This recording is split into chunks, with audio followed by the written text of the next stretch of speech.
Halo guys, apa kabar semuanya? Selamat datang kembali di channel Furqon Irtiza. Di video kali ini saya akan menceritakan salah satu film India yang mengisahkan tentang kasus pemerkosaan yang terjadi di negara itu, yaitu Terry. Film yang berasal dari India Selatan atau tepatnya dari perfilman Tamil ini disutradarai oleh pria bernama Atri, sutradara yang sedang naik-naiknya di India. Di film ini dia berkolaborasi dengan Joseph Pichai, aktor yang tak perlu diragukan lagi, bahkan intinya mereka berhasil mengadu emosi penonton dalam film ini karena film ini benar-benar sangat menyentuh sekali. Penonton akan disajikan dengan adegan-adegan aksi yang menarik dibalut dengan kasus pemerkosaan yang sempat viral di India beberapa tahun lalu, di mana ada seorang perempuan yang diperkosa lalu alat sensitifnya dimasukin besi berkarat. Yang jelas kalian tidak akan kecewa lah menonton film ini, karena ini adalah salah satu film terbaik DJ setelah film Marsha yang pernah saya ceritakan dulu. Oke guys, nggak perlu lama-lama lagi, langsung aja kita masuk ke alur cerita. Ini dia videonya. Di awal cerita film ini, kita akan melihat kelakuan seorang ayah yang bernama Joseph yang selalu telat mengantar ayahnya ke sekolah, yaitu Devi. Karena hal ini, Nivi pun harus pandai-pandai memberi alasan agar dia tidak dimarahi oleh guru cantiknya, yaitu Annie. Annie yang kebingungan kenapa Nivi selalu telat, kemudian menurut Nivi untuk memanggil ayahnya. Setelah ketemu, Nivi pun menasihati Joseph agar dia tidak telat lagi mengantar Nivi. Selain itu, si ini juga niat lain, ingin ketemu dengan si Joseph. Ia mengunjungi si Joseph, namun ia tidak menunjukkan rasa sukanya itu secara berlebihan. Ya, namanya juga cewek, kalian tahu sendirilah ya, intinya itu tinggi coy. Joseph ini adalah seorang single parent yang mempunyai toko roti cukup terkenal di daerahnya, yaitu daerah bernama Kerala, dibantu oleh temannya yang mirip dengan Justin Bieber, yaitu Rajendar, yang mengelola roti-roti yang katanya warisan orang tuanya. Walaupun sibuk mengurus toko roti itu, ia tidak pernah lupa meluangkan waktunya untuk si Vivi. Mereka berdua pun sangat akrab guys. Saat akrabnya, si Nivi enggak memanggil ayah atau bapak pada si Joseph, melainkan memanggilnya dengan ucapan baby. Joseph pun demikian, karena menurutnya hal ini akan lebih mendekatkan dirinya dengan anak kesayangannya itu. Nah, pada suatu hari, Vivi mendapatkan masalah di sekolahnya lantaran dia memukul salah satu temannya yang mengganggu dirinya. Nivi pun kemudian menyuruhnya agar memanggil Joseph dan menampungnya di pekarangan gereja yang tidak jauh dari sekolah. Bisa ada bersamaan, tiba-tiba ada sekelompok preman yang salah satunya mengambil kacang yang sedang dimakan Nivi. Spontan Nivi pun langsung mengamuk dan menyuruh preman jelek itu untuk meminta maaf kepadanya. Namanya juga preman, mana mau nyuruh minta maaf, malahan dia mau menampar Nivi. Namun untungnya tangan preman itu langsung ditahan. Kalau kalian pikirin yang tahan adalah bapaknya, kalian salah. Yang nahan adalah ternyata Annie. Sedangkan Joseph malah ngumpet di belakang Nivi ketakutan seperti ayam sayur.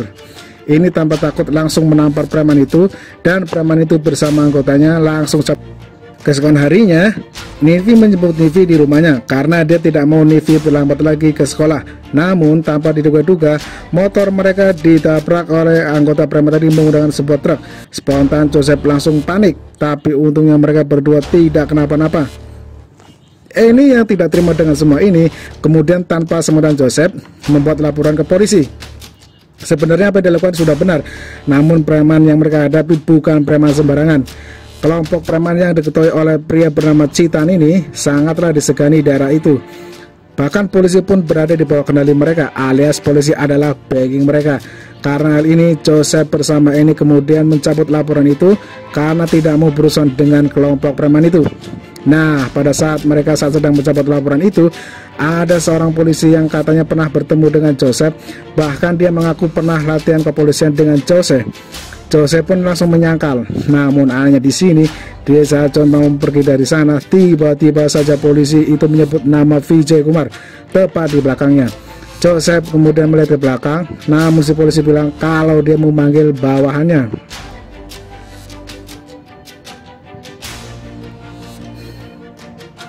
Setelah dari kantor polisi itu, Joseph dan ini kemudian pulang ke rumahnya masing-masing. Belum lama sampai di rumah, Joseph dikejutkan dengan kedatangan beberapa preman tadi. Mereka ingin membalas dendam pada Joseph.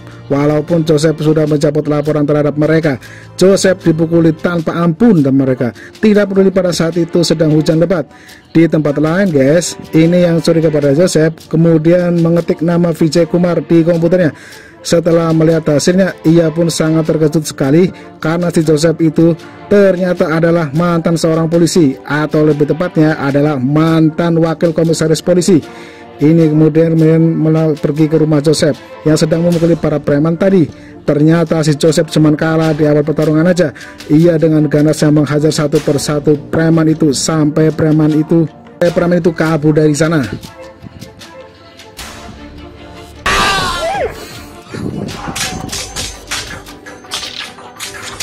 Ya salah. Setelah rahasianya terbongkar, Jose kemudian menceritakan pada Aini kejadian 7 lalu, di mana saat itu ia masih menjadi polisi. Jadi guys, Joseph atau nama aslinya adalah Vijay Kumar, merupakan wakil komisaris di salah satu kopi terbesar di India, yaitu Cena. Ia sangat lihai dalam mengatasi segala macam kasus, dan yang paling penting dia adalah polisi jujur. Nah, salah satu kasus yang pernah dihadapinya adalah mengatasi para preman sangar yang dada otaknya mabuk di sebuah kelas sekolah. Kasus ini sebenarnya agak kocak sih, nggak denger gini sama sekali. Di sini yang nggak bapak suka, anggap mereka ia hanya masuk sendiri ke sana dan kemudian memberikan pertanyaan ke anak SD ke beberapa preman itu. Jika berhasil menjawab, maka Vijay akan pergi meninggalkan mereka. Namun sebaliknya, jika nggak bisa jawab, Vijay akan memukul mereka dan sebutan kayu. Ada 4 orang yang disuruh menjawab pertanyaan itu, namun tidak ada satupun yang bisa menjawab. Dari keempat pertanyaan itu, ada satu pertanyaan di mana disuruh mengulang lagu Twinkle Twinkle Little Star. Seharusnya lagu itu cukup gampang kan? Namun si preman dengan kocaknya mengulang lagu itu seperti ini. Angkle.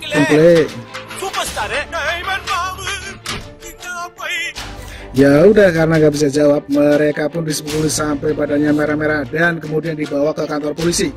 Di sela-sela tugasnya menghadapi para penjahat, dia juga harus menghadapi ibunya yang terus-terusan menjodohkannya. Padahal si Vijay ini suka-suka dijodohkan, tapi kan tahu sendirilah ya, namanya juga orang tua. Nah, satu persatu gadis pun sudah lihat sama Vijay, namun tidak ada yang tercantol di hatinya. Hingga pada suatu hari, Vijay dan ibunya yang baru pulang dari rumah salah satu gadis melihat sesuatu yang janggal di perempatan lampu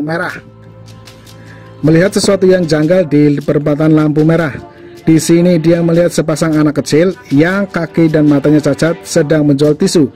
Vijay lalu menawarkan anak itu untuk sekolah, namun di saat yang bersamaan, bos anak itu tiba-tiba datang ke sana.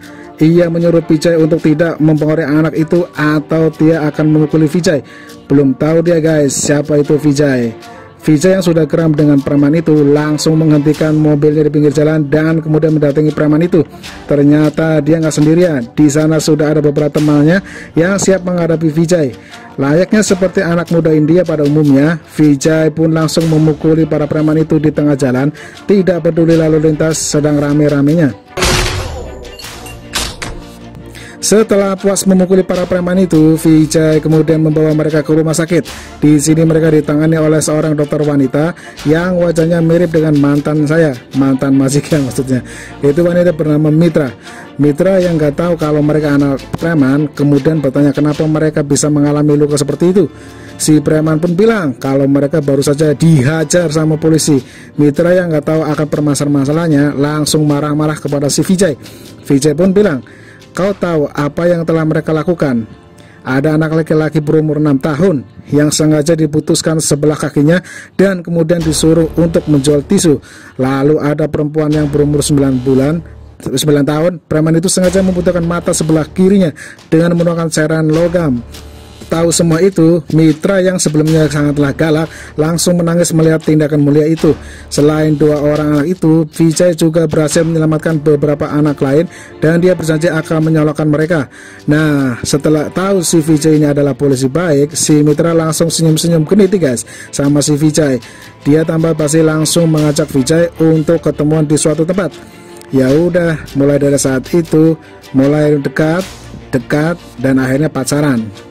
Di sela-sela kebahagiaan karena sudah mempunyai pacar, Vijay harus menghadapi satu kasus yang benar-benar mengubah hidupnya. Jadi guys, ada seorang bapak-bapak yang melapor pada Vijay kalau anak perempuannya yang bernama Raji telah hilang selama 3 hari. Tanpa buang-buang waktu, Vijay pun bersama anggotanya langsung mendatangi perusahaan teknologi di mana itu adalah tempat kerjanya Raji. Vijay pun mulai mencari jejak Raji di sana, mulai dari melihat rekaman CCTV, lalu bertanya ke orang-orang sekitar, dan ia juga menggunakan anjing pelacak untuk mencari Raji.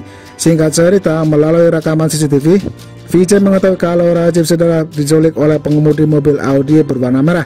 Ia kemudian menyuruh Rajidar yang juga merupakan polisi dan juga sopirnya untuk mencari tahu siapa pemilik mobil Audi itu. Keesokan harinya, Raji ditemukan oleh pengembang baling di dekat sungai yang cukup jauh dari tempat kerjanya dengan posisi yang sangat memprihatinkan. Ia kemudian membawa Raji ke rumah sakit dan langsung memberitahu polisi soal penemuan ini. Setelah tahu Raji telah ditemukan, Vijay langsung pergi ke rumah sakit dan betapa kejutnya dia setelah melihat keadaan Raji yang sudah kritis. Vijay lebih terkejut lagi guys setelah diberitahu apa yang terjadi pada Raji. Ternyata gadis ini mengalami sesuatu yang sangat mengerikan. Dia diperkosa dengan kejam terus-menerus selama 3 hari hingga membuat organ intimnya menjadi rusak. Yang bikin saya nyesek guys, setelah diperkosa itu, si pelaku dengan sadisnya memasukkan besi berkarat ke dalam organ intimnya. Kejam banget ya guys. Nah, spontan si Vijay pun langsung meneteskan air mata dan kemudian mencoba untuk berbicara dengan Raji. Di sini Raji bilang, "Tolong suruh dokter untuk membunuh saya. Saya sudah tidak tahan lagi dengan rasa sakit ini." Tak lama setelah menyatakan itu, Raja kemudian meninggal dunia. Semua orang yang ada di ruangan itu langsung menangis, termasuk ayahnya yang histeris melihat anaknya sudah meninggal. Kejam ya guys. Setelah kematian Raji, Vijay menyuruh Rajendar untuk membuat surat perintah penangkapan karena sudah diketahui siapa pelakunya, yaitu pria bernama Aswin. 3 hari kemudian, Vijay datang ke rumah pelaku yang ternyata adalah anak seorang menteri, yaitu bernama Malay atau kita panggil saja Malay. Tanpa rasa takut langsung bertemu di mana Aswin. Namun anehnya di sini guys, si Aswin ini adalah ternyata tidak pulang selama 3 hari. Si Malay malah menyuruh Vijay untuk mencari anaknya, dan jika sudah ketemu, ia boleh memproses hukum anaknya itu. Nah, di saat perjalanan hukum dari sana, Vijay menyuruh Rajendar untuk menghentikan mobil mereka di sebuah jembatan. Di sini Vijay bertanya kepada Rajendar, apa hukuman yang pantas bagi seorang pemerkosa? Kata Rajendar, "Aku akan memukulnya sampai habis-habisan Pak. Aku akan menghancurkan wajahnya sampai tidak dikenali lagi. Dan terakhir aku akan menggantungnya terbalik di bawah jembatan ini." Si Vijay kemudian menjawab, "Oh seperti itu. Coba kau lihat di bawah jembatan ini, ada apa di sana?" Rajendra mundur di sana dan ceder.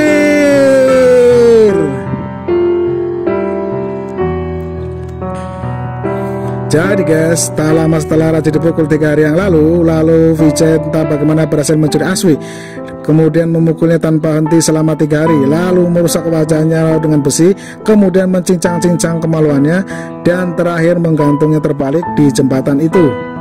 Intinya guys, Vijay menyiksa Aswin dengan betal sama seperti yang dilakukan Aswin dengan Aswi.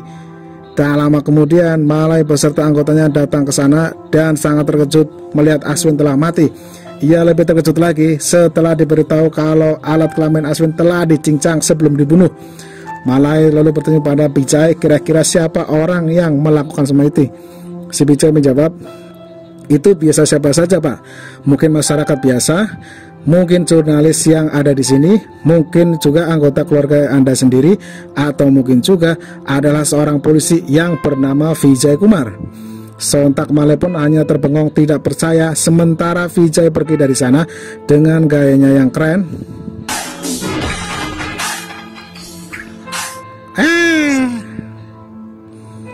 Setelah menyelesaikan kasus yang menyedihkan itu, kita sekarang akan melihat kebahagiaan yang dirasakan Vijay dan juga Mitra, di mana mereka berdua melangsungkan pernikahan yang amat meriah disaksikan oleh keluarga dan juga teman-temannya. Kebahagiaan mereka pun semakin lengkap guys, karena 1 tahun kemudian Mitra melahirkan anak perempuan yang sangat cantik, yaitu Siviti Fati. Hari-hari mereka pun diselimuti kesenangan dan keceriaan. karena mereka sekarang sudah menjadi keluarga yang lengkap. Sayangnya guys, kebahagiaan mereka hanya sesaat saja, karena 1 tahun kemudian keluarga Vijay diserang oleh Marai, lalu adanya yang bernama Ratnam, kemudian polisi korup bernama Karikalan, dan 2 orang bodyguardnya Malai. Dalam peristiwa penyerangan ini, Vijay harus kehilangan mitra dan juga ibunya. Sementara dia bersama Nuvi berhasil selamat sesaat sebelum rumah mereka meledak karena ulah dari anak buah Malai. Sedih guys, demi sebuah keadilan Vijay harus rela kehilangan orang-orang yang dicintainya. Nah, sekarang peristiwa menyedihkan itu, Vijay langsung berhenti menjadi polisi dan kemudian memilih ke arah lain nih. Di sini selama 5 tahun ini menyamar menjadi pria bernama Joseph agar dia tidak membesarkan anaknya dengan tenang. Ia juga menghindari orang-orang yang mencari masalah agar keberadaan dirinya tidak diketahui oleh Malai. Oke, sekarang kita balik lagi ke Annie. Setelah mendengar cerita itu, Annie pun langsung meneteskan air mata karena tidak menyangka masa lalu Vijay sangatlah kelam. Selanjutnya, Sim kemudian pindah ke Vijay di mana dia sedang bertemu dengan ketua para preman yang menyerangnya tadi, yaitu Cita. Di sini Vijay meminta maaf karena sudah memukul anggotanya dan ia berharap masalah di antara mereka selesai sampai di sini. Citan memang melemparkannya, namun dia sangat curiga guys pada si Vijay ini. Citan lalu menyuruh anggotanya untuk menuju Vijay agar dia mencari tahu siapa sebenarnya si Vijay itu. Keesokan harinya si Vijay mengantar Devi ke sekolahnya karena dia bersama sekolahnya akan berangkat untuk luar sekolah.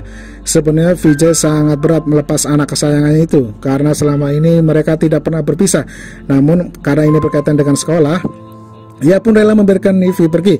Nah, baru aja beberapa menit bus itu pergi, Vijay tiba-tiba saja ditelepon oleh seseorang yang tidak lain tidak bukan adalah Malai.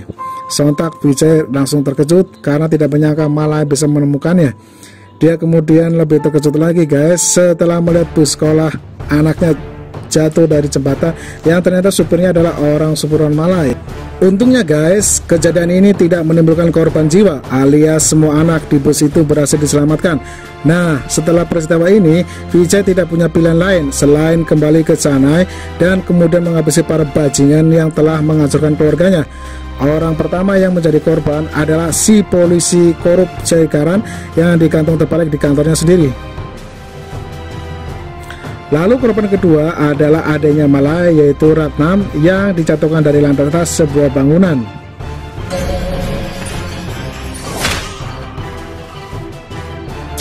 Sekarang yang tersisa tinggal Malai dan 2 orang bodyguardnya. 2 bodyguard yang berada di pasaran besar itu dibunuh Vijay dengan memukuli menggunakan besi.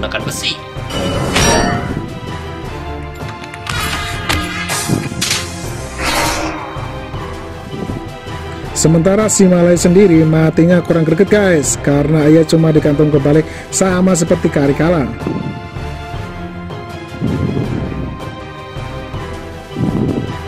Akibat kejadian pembunuhan ini, warga kota Chennai pun menjadi geger karena yang meninggal itu adalah orang-orang yang berpengaruh di kota itu. Untuk menenangkan para warga, komisaris polisi yang bernama Chakra kemudian melakukan jumpa pers dengan banyak wartawan. Di sini dia mengatakan kalau dirinya akan menangkap si pembunuh dalam waktu 48 jam. Nah, salah satu wartawan yang ada di sana nanya, "Pak, ada rumor nih yang mengatakan kalau pembunuhan itu dilakukan oleh Vijay Kumar." Si Chakra menjawab, "Apa kau sudah gila? Vijay Kumar kan sudah meninggal 5 tahun yang lalu. Bagaimana orang yang sudah mati bisa melakukan pembunuhan?" Sontak jawaban itu langsung membuat satu ruangan tertawa dan tak lama kemudian jumpa pers selesai. Setelah itu Chakra kemudian kembali ke ruangannya dan tanpa saya sangka guys, di sini dia sudah ditunggu oleh Vijay.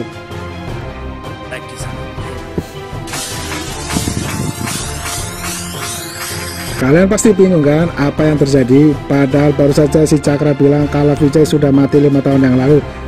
Jadi guys, Chakra ini adalah polisi jujur sama seperti Vijay. Setelah kematian mitra dan ibunya yang 5 tahun yang lalu, Vijay memberitahu Chakra kalau pembunuh keluarganya adalah Malai bersama 4 anak-anaknya tadi. Karena si Malai ini adalah menteri, jadi sulit untuk namanya hukum bisa menyentuh dirinya alias kebal hukum. Biarpun saat itu Malai anteng-anteng yang ditangkap, percuma saja karena ujung-ujungnya mereka akan bebas. Oleh karena itu, Chakra menyuruh Vijay untuk melakukan teknik hantu. Apa itu teknik hantu? Itu merupakan operasi rahasia untuk membunuh penjahat kelas kakap yang seperti saya bilang tadi, yaitu kebal hukum. Vijay Kumar sengaja diberitakan meninggal 5 tahun yang lalu agar dia bisa melakukan operasi ini sekaligus membalas dendam atas kematian istri dan juga ibunya. Oke, selanjutnya scene kemudian melompat jauh hingga beberapa tahun setelahnya, di mana kita akan melihat keindahan sebuah negara bagian yang sampai sekarang masih menjadi sengketa, yaitu Jammu dan Kashmir. Di sini Vijay, Navira, Chandra, dan ini yang sudah berpacaran dengan Vijay hidup dengan tenang di tempat tersebut. Vijay terpaksa membawa keluarganya ke sana karena dia akan melanjutkan teknik hantu. Scene di film ini kemudian ditutup setelah Vijay menerima paket dari komisaris mengenai calon korban selanjutnya. Vijay kemudian meminta izin kepada Ivy pergi 10 hari dan Ivy pun mengizinkannya.